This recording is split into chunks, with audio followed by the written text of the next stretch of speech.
Hey everybody, Vanish001 here with another commentary on Battlefield Bad Company 2. Today I've got a Cold War gameplay here for you today. I kind of like Cold War because it's infantry based. It really does matter, you know, if you play well with the infantry. You don't have a vehicle to rely on, you can just, you know, get in there into the mix. You don't have to fucking worry about a chopper strafing you, you don't have to worry about a tank. So I do like the infantry based maps quite a bit.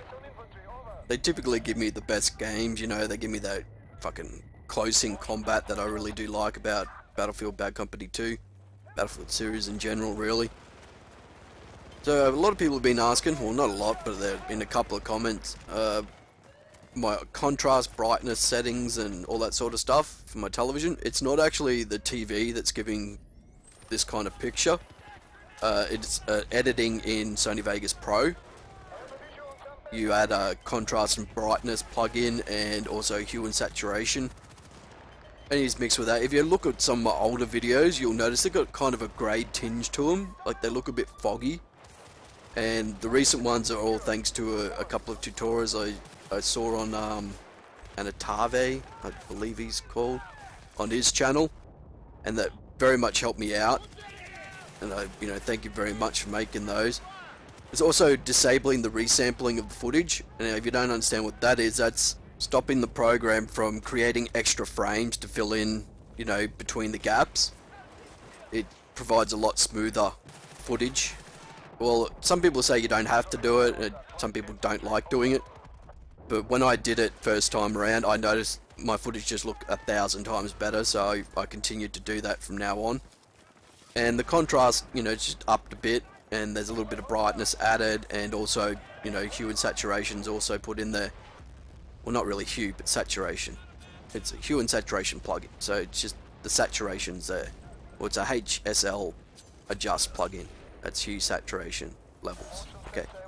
Anyway, there you go. That's the answer to that question. It just, you know, a bit of fine tuning in, you know, Sony Vegas just to get the footage to look better. So I'm happy that it looks this good. It is looking a lot better than it used to.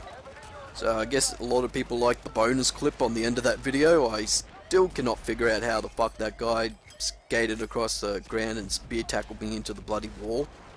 So one person commented it looked like a bit like a spear tackle.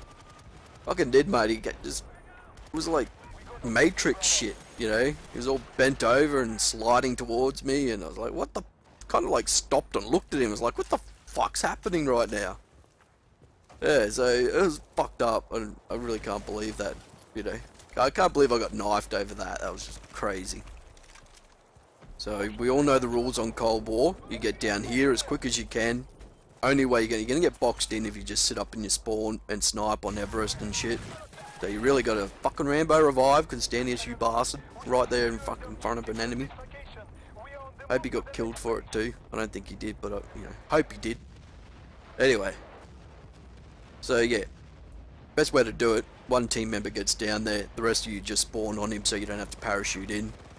I mean, a few of you can try all running in at once, but it is best just to get one person down there and then just fucking instant spawn right on top of him. Don't have to worry about that parachute in shit. And one person's less of a target than fucking 4 people running, you know, for the front of the base. If that one person could be sneaky enough to get around to a certain spot, and then you just all spawn on it. So I'll get on to some questions now. Sasuke Kundesu. Hey Vanished, have you heard of Sergeant Enigma? Of course I've heard of Sergeant Enigma. Who hasn't heard of Sergeant Enigma? If you play Battlefield Bad Company 2, you have to have heard of Sergeant Enigma. Also, I was wondering if you ever thought of a clan of Aussies and doing forming a clan of Aussies and doing some competitive matches like him, or maybe do it when BF3 comes out. I'm not really into the whole clan side of Battlefield.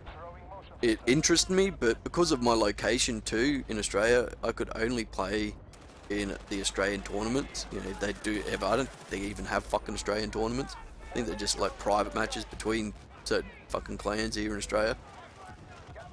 But it's, yeah, lag issues, you know, when you play against people in America and Europe and that. On console, it's a little bit of lag, but if you play on PC against, you know, on Euro or American servers, fucking insane, the amount of lag you get. It really is. It's unplayable for Australians to play on those servers. In my opinion, anyway. Well, for me, anyway.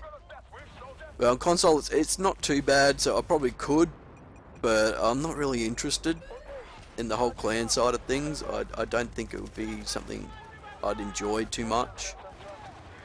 I've watched a few clan battles and that on live streaming, and yeah, it just seems like a lot of yelling and screaming and a bit of fucking torture, you know, in a way. So yeah, probably wouldn't be doing that. John Osterman. What's more annoying, getting stuck on the little steps that lead into the ground floor doors on a lot of buildings on Arica particularly, or banging your thumb with a hammer on a cold day? I'd have to go with the hammer, mate. I really think the hammer would, you know, in real life, shit, it'd be pretty fucked up. But I know what you mean.